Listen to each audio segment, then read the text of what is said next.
ሰላም ሰላም የዩቱብ ተከታታዮቼ፣ ጓደኞቼ፣ ቤተሰቦቼ እንዴት ናችሁ? እኔ ደህና ነኝ፣ እግዚአብሔር እየተመሰገነ ይሁን። ዛሬም ደርሻለሁ። የነገን ደግሞ እግዚአብሔር ያውቃል።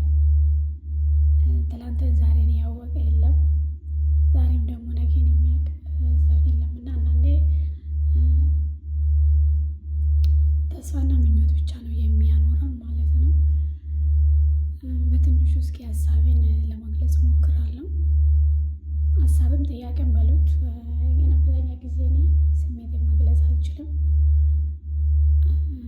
ምን ልበላችሁ፣ የሆነ የውስጥ ያለን ነገር እንኳን ተናግሬ አይደለም እና የሆነ ጽፌ ለማስቀመጥ እንኳን ስሜቴን መግለጽ አልችልም። በጣም ስሜታዊ ነው የምሆነው።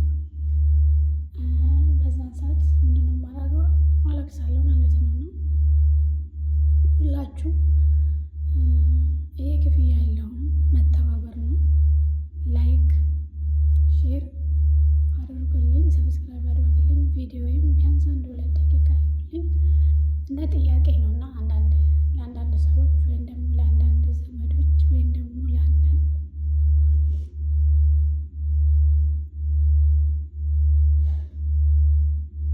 ቤተሰቦች ማለት ነው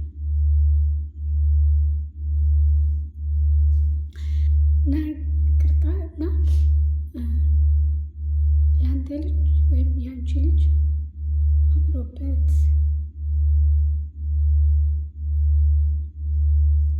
ለብሶ ደምቆ ተምሮ ጥሩ ደረጃ ስደርስ ማየት እንደምትፈልጉት ወይ አንቺ ተምረሽ አድገሽ የተሻለ ቦታ ሰርተሽ ተለውጠሽ የተሻለ ቦታ መድረስ እንደምትፈልጉት ልጆቻችሁ እንደምትመኙት ለራሳችሁ እንደምትመኙት ሌላ ሰው ይመኛል በነገራችሁ ላይ ማለት ነው። እና ለራሳችሁ ክፉ እንደማትመኙት ለራሳችሁ ድካም ብቻ እንደማትፈልጉት ሰው ልጅም ልክ እንደዛ አይፈልግም።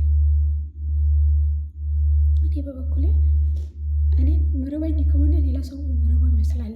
እኔን ሲከፋኝ ሌላ ሰው የሚከፋ ይመስለኛል። እና አብዛኛው ለዘመድ ወይም ዘመድ ሆናችሁ የዘመድ ልጅ ስታሳድጉት ወይም ደግሞ ቤተሰብ ሆናችሁ እናትና አባት ሆናችሁ ተጋብታችሁ ተፋታችሁ የራሳችሁን ህይወት ስትኖሩ በመሀላችሁ የተፈጠረ ልጅ መስዋዕት እየከፈለ ይኖራል።